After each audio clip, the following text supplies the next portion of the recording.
안녕하세요, 까까입니다. 벌써 세 번째 시간이네요. 오늘은 제가 처음으로 오프닝을 야외 촬영으로 나와봤습니다. 여기가 어디냐?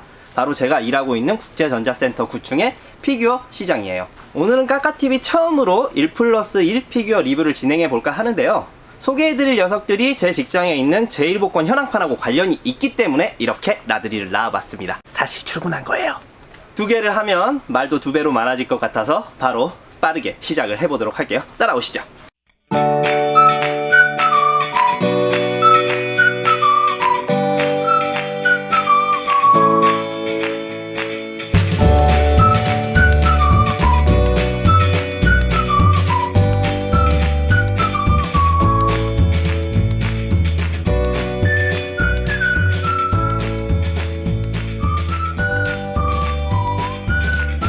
자, 오늘 소개할 녀석들 두 녀석을 가지고 나와봤습니다. 하나는 드래곤볼 독한 배틀 4주년 애니버서리 콜라보상을 뽑으면 득할 수 있는 초사이어인4 손오공 피규어가 되겠고요. 다른 하나는 제1복권은 아니지만 경품으로 사실 수 있는 초사이어인4 베지터 피규어가 되겠습니다. 박스에도 나와 있지만 누가 봐도 얘네 둘은 세트로 나온 제품인데 입수할 수 있는 경로가 전혀 달라요. 50은 복권이고 베지터는 크랭킹 제품, 즉 살 수 있게 만들어 놓은 제품이다라는 거. 왜 이렇게 만들어 놓은 거냐? 50을 뽑으면 베지터를 사고 싶고, 베지터를 사면 50을 왠지 무리를 해서라도 뽑아내서 세트 그림을 만들어야 할 것만 같거든요. 한마디로 제가 이거 손님들한테 소개해 드릴 때마다 항상 내뱉는 말이 있어요. 장사하는 놈이 이렇게 말하는 게 웃기기도 한데, 엄청난 상술의 극치를 보여주는 조합의 제품들이다라는 거. 아마 수집하시는 분들 중 일부분은 다 알고 계시는 부치병이 있어요. 그게 바로 세트병이거든요. 그 세트병을 막 갈구하는 컬렉터의 욕망의 빈틈을 제대로 파고들어 공략한 제품이다. 베지터야 2만원 정도의 돈으로 지금 현재 구하는 건 어렵지 않지만 문제는 이거거든요. 슈퍼 사이어인4 손오공. 그럼 이번에도 첫 시간대처럼 이 50을 뽑기 위한 이치방 쿠지 현황판을 보면서 말씀을 드릴게요. 자, 이번엔 복권 종류가 다릅니다. 모바일 게임 하시는 분들은 아실 거예요. 독한 배틀이라고 저도 간간히 하고 있는 게임인데 일본에서는 4주년을 맞이했고 우리나라에서도 곧 4주년을 맞이하거든요. 자, 4주년 기념으로 티어가 제일 높은 카드, 즉 게임 내에서는 LR이라고 부르는 카드가 2장이 출시가 되었는데 그 카드의 일러스트들이 바로 오늘 소개하는 피규어들하고 똑같이 생긴 그림이거든요. 어떻게 된 사연이냐면 제1복권과 크랭킹을 만들고 있는 반프레스토하고 모바일 게임 독한 배틀하고 콜라보를 한 겁니다. 제목도 그래서 보시면 제가 일본어를 거의 못하지만 얼티밋 에볼루션 독한 배틀 4주년 애니버서리 어쩌고 저쩌고 써져 있는 거예요. 여기다 오늘 우리가 보게 될 50도 콜라보를 했다는 걸 생색내기 위해서 ABCD 같은 알파벳이 아닌 콜라보상이라는 닉네임으로 네이밍을 정해놨다는 거죠. 이번에도 한 카툰의 50은 2개가 들어있고 티켓은 전부 다 해서 80개입니다. 브로리 때도 그렇고 운명의 장난인가. 이번에도 확률은 40분의 1. 이 정도면 오늘 소개할 애들 태생이 어떻게 되는지 어느 정도 소개를 해드릴 것 같고 이제 집에 가서 언박싱하고 바로 피규어 리뷰 진행해 보도록 할게요. 순간이동. 자, 퇴근하고 집에 왔으니 이제 언박싱 진행해 보도록 하겠습니다. 무슨 일 있었나요? 포장 상태 보시면 아시겠지만 제1복권이랑 판매품이랑 큰 차이가 없어요. 딱 그냥 반프 수준에 맞는 포장이고요. 뜯어서 한번 보면 거의 비슷한데 50은 몸통이 상하체가 일체형이고 베지터는 상하체로 나뉜다는 점 제외하고는 거의 비슷합니다. 꼬리 쪽은 둘 다 파손을 걱정해서인지 역시 따로 조립이 가능하게 사출을 했고요. 베이스는 일단 제가 싫어하는 클리어는 안 썼는데 역시 싼 티는 조금 나는 편이에요. 그리고 또 얘네들이 콜라보 생색을 제대로 내고 있다는 흔적이 여기 이 부품을 보면 알 수 있거든요. 드래곤볼 Z 독한 배틀이라고 새겨진 명패까지 넣어줬다는 거. 명패 같은 경우는 두 제품 다 들어있으니까 2개 다 두시던지 하나만 두고 다른 건 밀봉하시든지 다른 방향으로 활용을 하시든지 그러면 될 것 같아요. 아니 얘네가 캐릭터들은 드래곤볼 GT 캐릭터들인데 어째서 명패에는 Z를 새긴 거지? 이해를 할 수가 없네. 어쨌든 콜라보상이라는 네이밍만큼 아름다운 아우라를 뽐내는지 한번 조립을 해보고 완성품을 감상을 해보실게요. 베지터는 19년 2월 발매가 되었고요. 크기는 약 17cm 적당한 크기예요. 자, 가격대는 18,000원에서 22,000원대로 딱 경품 수준 가격대를 유지하고 있어요. 사실 전 샘플 나오기 전부터 이건 사야겠다고 생각을 했던 친구예요. 슈퍼 사이어인 4 손오공 피규어는 시중에 어느 정도 있는 편이거든요. 그런데 이놈의 베지터는 지금까지 나온 게 월콜이라든지 기간틱 시리즈 정도 뿐이었어요. 그래서 이런 적당한 크기에 잘 만든 초포 베지터 피규어가 나오길 애타게 기다려왔는데 이 정도면 뭐 십상타로 잘 나온 것 같아요. 자, 문제의 손오공입니다. 베지터랑 발매 시기는 같아요. 19년 2월. 앞서 설명드린 이치방 쿠지 라인으로 나왔어요. 현재는 이거 역시 해외 한정으로 나온 모양이고요. 그래서 가격은 좀 떨어졌습니다. 국내 시세는 6만원에서 9만원 정도 수준.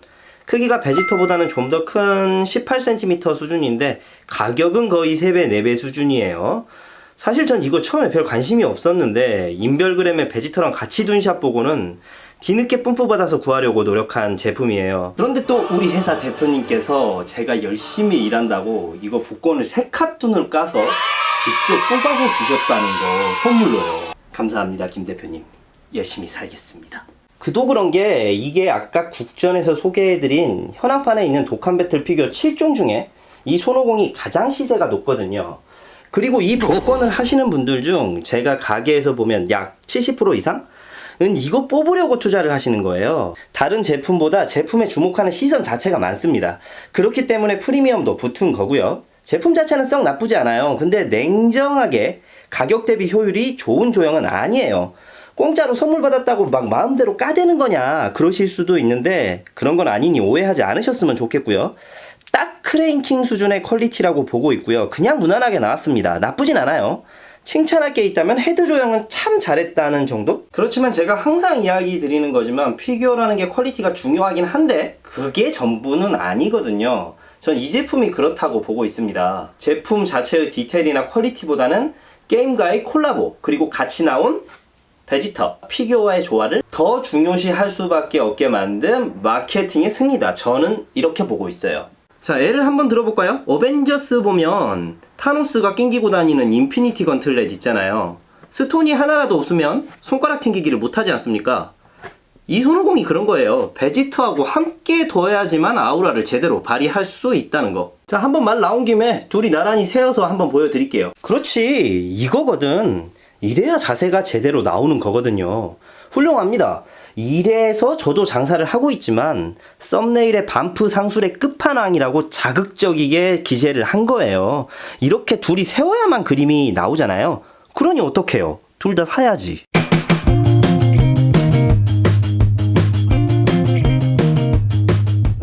그럼 오늘도 어김없이 돌아온 총평 시간, 피규어 전투력 측정 시간을 가져보도록 하겠습니다. 호호호호호호 하지메 마시오까. 오늘은 두 개라서 둘이 같이 묻어가는 건 두 제품의 태생 자체가 전혀 달라서 좀 번거롭더라도 따로 측정해 볼게요. 오늘은 대중성, 퀄리티, 희소성 세 가지로 평가를 하겠습니다. 먼저 이치방 쿠지 손오공부터 해볼게요. 솔직히 독한 배틀 복권은 이 녀석 때문에 다 하려고 덤비거든요. 그래서 제가 보기엔 대중성은 있는 편입니다. 지난 시간 소개한 브로리만큼은 아니지만 명실상부한 이 독한 배틀 복권 피규어 7개 중 드래곤볼 4성구처럼 탑 클래스 어그로를 끌고 있어요. 그래서 대중성은 4.5점 드리도록 하겠습니다. 퀄리티는 앞에서도 언급했지만 그냥 딱 크레인킹 수준. 베이스를 베지터랑 구색을 맞추려고 비슷한 분위기로 맞추기는 했는데 지금 돌아다니는 시세를 생각하면 아쉽기는 해요. 그래도 이해는 되는 게 이 녀석과 베지터 세트를 맞추려면 베지터의 퀄리티도 업그레이드를 시켜야 세트로서 구색이 나오기 때문에 어쩔 수 없는 부분이었다. 핑계를 댈 수도 있겠네요. 퀄리티는 2.5점. 이렇게 점수 주고 나니까 제가 첫 시간에 소개했던 브로리 퀄리티 1점은 너무했다는 생각이 좀 들기는 하네요. 점수를 너무 야박하게 준 것 같아. 고맨네 브로리. 희소성 이야기를 해볼게요. 지극히 주관적으로는 자꾸 A상 브로리랑 비교를 하게 되는데 이 피규어 자체가 드래곤볼 GT 포지션에 있는 피규어라서 드래곤볼 팬층에서도 호불호가 좀 나뉘는 편이에요. 피규어 자체의 퀄리티나 조형 문제가 아니라 장르의 문제라는 이야기죠. 저는 솔직히 다 좋아하는데 완벽한 엔딩과 환상적인 노래와 브금들, 슈퍼 사이어인4의 야성미 넘치는 디자인을 좋아하시는 분들은 연장선상에 있는 GT를 선호하는 편. 제가 하려는 말은 Z, GT, 슈퍼 중에 지금 지분율이 가장 낮은 건 GT일 수밖에 없거든요. 그래서 피규어도 많이 없는 거고요. 간단히 요약해서 정리할게요. 어쨌든 GT 관련 제일 복권 상품은 이게 제가 알기로는 두 번째고 앞으로 나올 가능성이 제로는 아니지만 희박하다. 그래서 희소성 있는 피규어가 될 거다. 점수는 4점 할게요. 자, 베지터로 넘어가 보죠. 먼저 대중성은 제가 앞에 소개한 50보다는 좀 떨어집니다. 제가 보니까 50을 뽑거나 산 다음에 베지터를 사는 경우는 봤어도 베지터를 먼저 사놓은 다음에 50을 뽑으려고 하는 경우는 거의 보지를 못했거든요. 그런 사람은 저같이 애초에 둘 다 사려고 마음속에 답을 정해놓은 사람밖에 없어요. 그건 사실 나이가 들면서 50보다 베지터가 더 좋아지고 있거든요. 그런데 이런 걸 보면 피규어계에서나 애니메이션에서나 원작에서나 베지터가 확실히 2인자 포지션이 맞구나 라는 생각이 들긴 합니다. 안타까워요. 그래서 대중성 점수는 2점. 퀄리티는 전 솔직히 이게 헤드라던가 전체적인 싱크로율이 제일 복권 50보다 더 낫다고 봅니다. 반프 제품 하면 가성비 맞잖아요. 2만원도 안 하는 게 이 정도면 정말 얼마나 훌륭합니까? 자, 현행 나온 초포 베지터 경품 피규어 중에 퀄리티가 제일 좋습니다. 이런 데서라도 1인자 해봐야지 베지터가 얼마나 서럽겠어요. 그래서 퀄리티는 인심 썼다. 3.5점 주도록 하겠습니다. 희소성은 제가 위에 저렇게 퀄리티 부분에서 쉴드를 쳐줬음에도 불구하고 아직까지 오프라인이나 온라인에서 잘 나가는 제품은 아니에요. 다만 50에 비해서 워낙 초사이어인 포 베지터는 피규어가 드문 편이긴 하지만 제가 볼 때는 프리미엄이 붙더라도 물량이 소모되고 난 먼 훗날 일이지 지금 당장 애타게 구할 만한 레벨의 제품군은 아니에요. 그래서 희소성은 1점. 고맨네 베지터. 자, 오늘 여기까지 하도록 하겠습니다. 두 개를 한꺼번에 소개하는 바람에 평소보다 시간이 좀 길어지고 말았는데 뭐 대체적으로 제가 제일 복권이나 경품 위주의 라인업으로 영상을 소개를 하는 건 그만큼 라인업이 풍부하기 때문이고요. 물론 츠메아트 같은 고가격 퀄리티의 브랜드도 있고 내년에는 메가하우스하고 프라이먼 스튜디오가 합작해서 고가 스태츄를 만들어준다고 계획을 하고 있는데 너무 오래 기다려야 하고 결론적으로는 너무 비싸. 드래곤볼 피규어 시장은 지금은 고가이거나 아니면 아주 저가이거나 뭐 아니면 도식의 가격대를 형성하고 있는 편이라고 생각을 하거든요. 중간이 없는 게 좀 아쉬운 부분이에요. 그래서 그 갈증을 이치방 쿠지 같은 걸로 해소를 하는 건데 오늘 보셨다시피 딱히 2만원대 경품이랑 크게 차이도 안 보이고 심지어 요새 나온 제일 복권들 같은 경우는 저것보다도 퀄리티가 떨어져서 나와요. 뭐 저도 장사를 하고 있는 입장이라서 기업이 이윤 창출을 해야 하고 원가 절감을 해야 한다는 것에는 어느 정도 이해를 먹고 들어가긴 해요. 그런데 돈도 중요하지만 분명 제품을 훌륭하게만 만들면 고객들은 그게 합리적인 가격이든 프리미엄이 붙은 가격이든 마음에만 들면 많이 찾게 돼 있는 거거든요. 제가 첫 시간 소개했던 브로리 제일복권 같은 경우가 손님들이 도리어 많이 찾는데 물건이 없어서 못 팔던 그런 케이스거든요.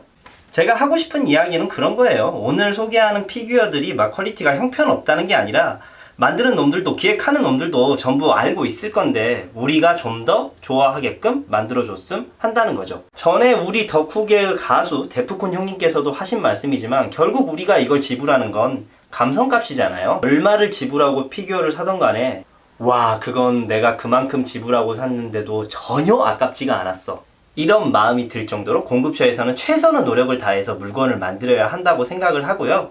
그걸 받아서 저 같은 유통 쪽에 있는 사람들은 합리적인 가격에 좋은 기분으로 고객들이 가져가실 수 있게 최선을 다해야 한다고 생각을 해요. 긴 영상 봐주셔서 감사하고요. 구독과 좋아요로 적가가에게 원기옥을 모아주십시오.